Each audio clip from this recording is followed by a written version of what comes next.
국민균형차 소나타가 야심차게 신차를 발표했지만 최근 시장 상황은 녹록지 않습니다. 내수 시장은 수입 중형차의 공세가 거세지고 있고 해외 시장은 위기에서 벗어난 미국 차와 엔저를 등에 업은 일본 차와의 경쟁이 한층 거세지고 있습니다. 7세대 신형 소나타의 의미와 도전 과제를 신인규 기자가 숫자로 풀어봤습니다. 현대자동차가 오늘 정식으로 공개하는 7세대 소나타는 한 기업의 베스트셀링 모델일 뿐 아니라 한국 자동차 산업에 있어서도 큰 의미가 있는 차입니다. 숫자를 통해서 소나타가 갖는 의미를 살펴보겠습니다. 짧은 시간 안에 세계에서 5손가락 안에 드는 경쟁력을 갖게 된 우리 자동차 산업. 그 가운데 소나타는 30년이란 역사를 갖고 브랜드를 이어왔습니다. 아버지에서 아들로 이어지는 한 세대를 보통 30년 정도로 잡는데 1985년 출시돼 제 아버지 세대가 몰았던 소나타는 2014년 새로운 모습으로 하지만 같은 이름으로 이어져 오고 있습니다. 국내 중형차의 대중화 시대를 열었고 국내 자동차 단일 브랜드 가운데 가장 역사가 오래된 차량입니다. 오늘 공개된 LF 소나타는 7세대입니다. 지난 2009년 6세대 YF 소나타 이후 5년 만에 나온 풀체인지 모델입니다. 현대자동차는 이번 7세대 모델 출시로 소나타의 누적 판매량이 700만 대가 넘어설 것으로 보고 있습니다. 지난 6세대까지 소나타의 누적 판매량은 국내 306만 대, 해외 383만 대를 합해 689만 대를 기록했습니다. 현대차는 이번 7세대 소나타를 위해 3년 동안 4천억 원이 넘는 개발비를 투자하기도 했습니다. 소나타는 현대차가 독자 개발한 2000cc 엔진과 2400cc 엔진을 탑재한 중형 세단입니다. 소나타 출시가 최근 양극화 현상을 겪고 있는 국내 자동차 시장의 변화를 갖고 올지도 주목됩니다. 지난 2007년 전체 시장에서 5.5%를 차지했던 경차 시장이 지난해 16%까지 확대됐고 올해 1월과 2월의 판매 기록을 살펴보면 대형 차량의 판매도 18.4%로 늘어났습니다. 2000년대 25%를 유지하던 국내 중형차 비율은 지난해 17.6%까지 줄어들었습니다.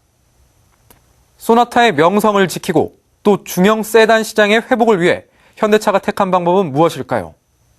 이번 7세대 LF 소나타에는 초고장력 강판의 사용 비중이 51%를 차지합니다.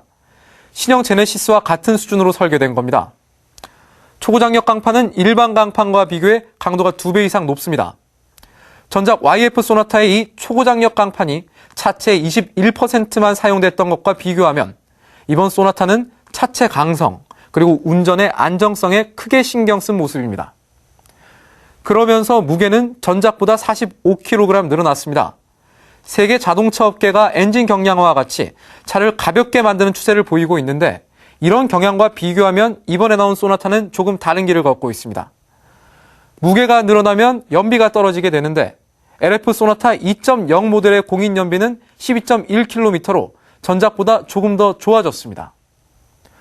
그동안 많은 도전을 받아왔지만 대한민국 도로를 달리는 자동차 9대 가운데 한 대는 여전히 현대차 소나타입니다. 우리나라에 등록된 차량 1,500만 대 가운데 165만 대가 소나타인데요. 1994년부터 2010년까지 98년을 제외하고 16년 동안 국내 베스트셀링 모델 부문 1위를 놓치지 않았습니다.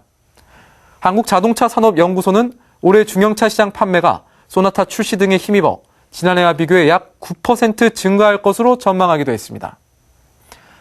소나타는 현대차 경영 실적에 직결되는 차입니다. 지난해 현대차 승용차 부문의 내수 판매는 2012년과 비교해 12.1% 줄어들었습니다. 이러한 상황에서 현대차가 소나타에 거는 기대는 클 수밖에 없습니다. 현대차가 그동안 성장 가도를 달리면서 그동안 소비자들의 불만도 함께 늘어났습니다. 내수와 수출의 차량 안정성이 달라서 국내 소비자들이 역차별을 받는다는 이야기도 소비자들 사이에 돌았고요. 최근에는 자동차 품질에 대한 논란들도 있었습니다. 현대차는 LF 소나타를 이야기하면서 Back to Basic, 잘 달리고 잘 서면서 사람을 보호하는 자동차의 기본에 충실하는 데 집중했다고 설명합니다. 내수 시장에서 고객들이 제기하는 불만을 의식하고 있는 것으로 보입니다. 에어백도 북미 기준에 맞췄고요. 운전자를 위한 무릎 에어백도 들어갔습니다. 또 하나 최근 일어난 연비 변경 관련해서도 곧바로 사과문을 올려 대응에 나서는 등 현대차는 기본에 충실하자는 방식으로 현재 상황에 대해 정면 돌파를 택하고 있습니다. 최근 불거진 일련의 논란에 대해 또 내수시장 회복 방안에 대해 이번 신차로 대답해야 하는 것이 현대자동차의 과제입니다. 한국경제TV 신인규입니다.